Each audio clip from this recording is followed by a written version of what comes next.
ایک خوراک صرف کھا لے تو ساری عمر کے لیے اس کی کایا پلٹ جائے۔ صحیح بات، صحیح بات۔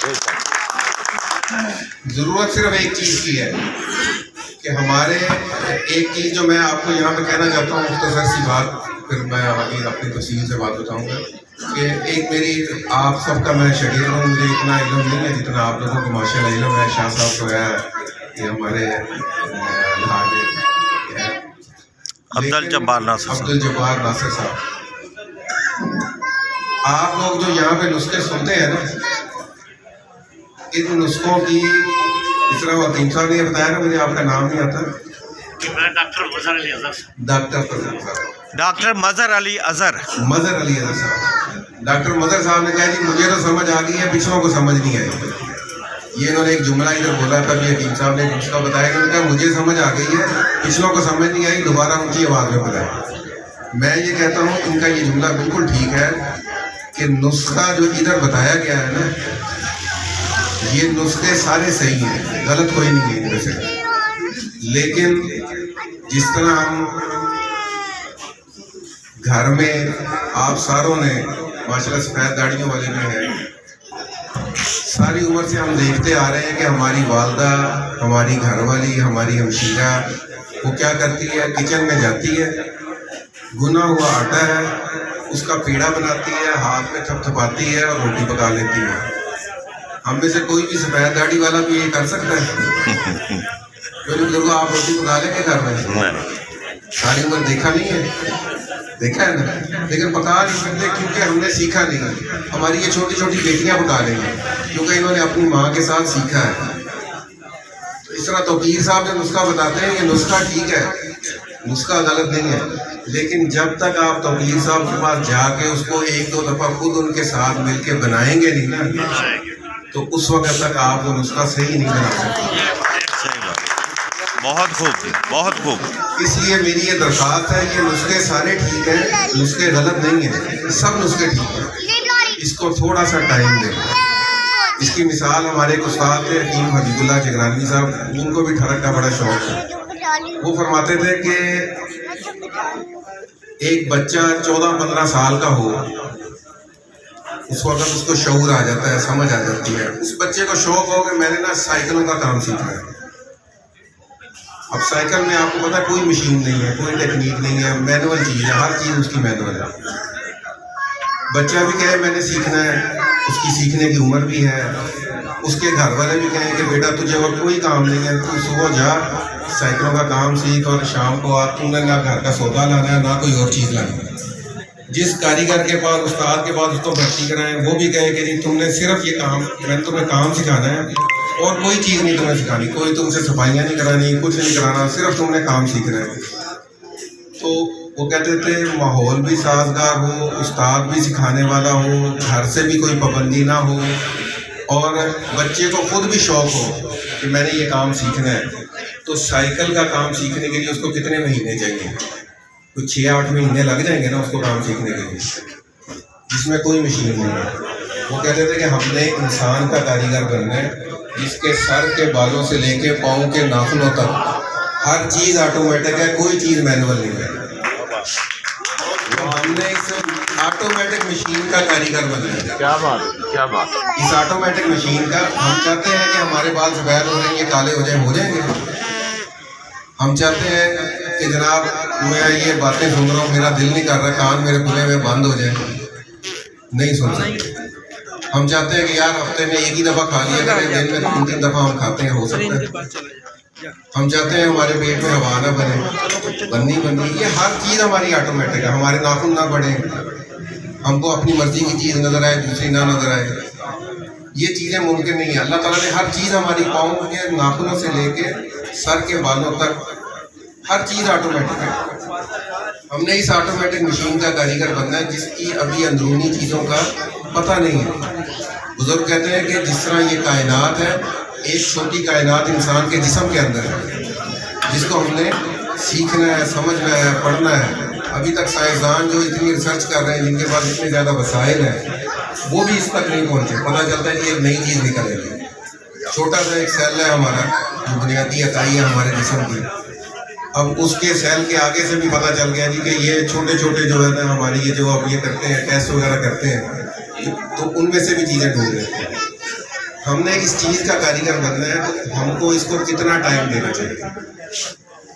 یہ فن سیکھتے سیکھتے جس طرح ابھی میں قاسم صاحب کے پاس بیٹھا تھا وہ کہتے ہیں کہ 50 سال ہو گئے مجھے جنگلوں کی خاک چھانتے ہوئے تو میں اب جا کے جو ہے نا کچھ نہ کچھ چیزوں کی سمجھ آئی.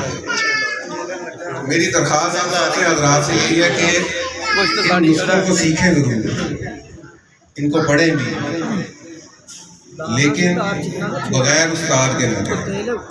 اور اس چیز کی میں تعریف کروں گا شاہ صاحب کی, عبدالجبار صاحب کی, کہ انہوں نے اس مشن کو اٹھایا ہے. یہ جو ورکشاپ ہم یہ کرتے ہیں یہ میں چاہتا ہوں کہ یہ جو 2-3 مہینے بعد ایک ورکشاپ ہوتی ہے یہ ہر ماہ ہونی چاہیے, یہ ہر ماہ ہونی چاہیے.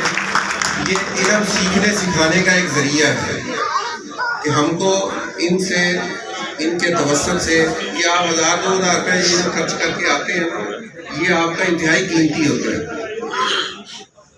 یہ 1000-2000 کی کوئی قیمت نہیں ہے جو چیزیں آپ کو یہاں سے مل جاتی ہیں.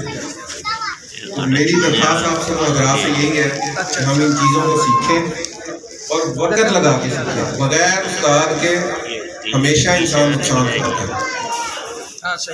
باقی نیشنل کونسل فار طب آپ کا ادارہ ہے. ہم نے وقت کی ضرورت کو محسوس کرتے ہوئے اب تک ہمارا جو کورس ہے یا ہمارا جو ایکٹ ہے اس میں اس ایکٹ کا نام ہے یونانی اینڈ آریو ویدک ایکٹ 1965 کا. ہم اس ایکٹ کے تحت یہ کام کر رہے ہیں, لیکن بدقسمتی یہ ہے کہ 1965 سے لے کے آج تک 1965 سے لے کے آج تک ہمارے آریو ویدک کا کشتہ سازی کا کوئی بھی طبیہ کالج موجود نہیں ہے. اب ہم نے اس کونسل نے ہماری یہ اگست میں جو ہماری میٹنگ ہوئی ہے, چونکہ میں سلیبس کمیٹی کا بھی چیئرمین ہوں کونسل کا, تو ہم نے اب یہ اس ضرورت کو محسوس کرتے ہوئے آریو ویدک کا 1 سال کا کورس نیشنل کونسل فار طب نے منظور کر لیا ہے اور اس کو اپروول کے لیے منسٹری میں بھیج دیا. ماشاءاللہ جی, ماشاءاللہ جی. جیسے ہی اس کی منسٹری سے منظوری آ جائے گی تو جو ہمارے طبیب حضرات جنہوں نے 4 سال کا یہ فاضل طب و جراحت کا کورس کریں گے, اس کورس کرنے کے بعد وہ 1 سال کا یہ آریو ویدک کا کورس کریں گے انہی طبیہ کالجز کے اندر. یہ سہری صاحب کا طبیہ کالج ہے, پاکستان طبیہ کالج ہے, انہی طبیہ کالجز میں 1 سال کا یہ آریو ویدک کا اسپیشلائزیشن کورس ہوگا, جس کے بعد آپ اپنے نام کے ساتھ وید بھی لکھ سکیں گے, آپ اپنے نام کے ساتھ ماہر کشتہ ساز بھی لکھ سکیں گے. بڑی بات ہے, بڑی بات ہے. تو آپ سب حضرات سے میری ایک اور مختصر سی شاید ملتان میں سیمی صاحب نے بات کی تھی ایک دفعہ, وہ مجھے نا آج یہ گردوں کا کس نے نسخہ بتایا تھا صاحب نے, جس میں ہجر الیہود وغیرہ تھا آپ نے, تو انہوں نے ایک بات کی تھی کہ یہ نسخہ کھانے سے گردوں کی جو ہے نا وہ پتھری بھی نکل جاتی ہے, جو گردے سکڑتے ہیں وہ بھی ٹھیک ہو جاتے ہیں, اور اس کے ساتھ ساتھ جو ڈائلیسس ہو رہے ہیں ان کی بھی ضرورت ختم ہو جاتی ہے. اس سے مجھے وہ بات یاد آئی کہ ہمارے میں ایک کلیم کرتے ہیں ڈاکٹر, عام مارکیٹ میں بھی یہ چیز چلتا ہے, تاثر چلتا ہے کہ کشتہ کھانے سے کیا ہو جاتا ہے, گردے خراب, گردے خراب. شاہ جی بھی کہتے ہیں گردے فیل ہو جاتے ہیں, شاہ جی کہتے ہیں گردے فیل ہو جاتے ہیں, مارکیٹ میں یہ سنا ہے. میں نے نا رات ایک ہمارے وہ دوست سے, وہ سپیریئر یونیورسٹی کے ایچ او ڈی ہیں ڈاکٹر ادریس صاحب, وہ حکیم بھی ہیں, فاضل کو جراحت کرنے کے بعد پی ایچ ڈی کی ہے, اب وہ سپیریئر یونیورسٹی میں ایچ او ڈی ہیں. وہ آئے ہوئے تھے رات میرے پاس, تو انہوں نے مجھے اپنا واقعہ سنایا, میں آپ کو وہ سناتا ہوں. کہتے ہیں جب میں کر رہا تھا یہ ہاؤس جاب تو میرے ٹیچر تھے استاد تھے, تو وہ بھی وہ ڈاکٹر تھے, 55-56 سال کی عمر تھی. وہ ہر مریض کو یہ کہتے تھے وہ دوائی تو نہیں کھاتی دیسی, تو مریض نے کہا نا ہاں جی کھاتی ہو یار, تو دیسی دوائیاں نہ کھایا کرو تو اس طرح خراب ہو جاتا ہے. وہ ایک دن مجھے بھی کہنے لگے کہ ڈاکٹر صاحب, کیونکہ وہ بی ایم ایس ہے نا, بی ایم ایس والوں کو ڈاکٹر کہتے ہیں, ہے تو وہ حکیم کے پریکٹس بھی وہ ہربل میڈیسن کی کرتے ہیں. تو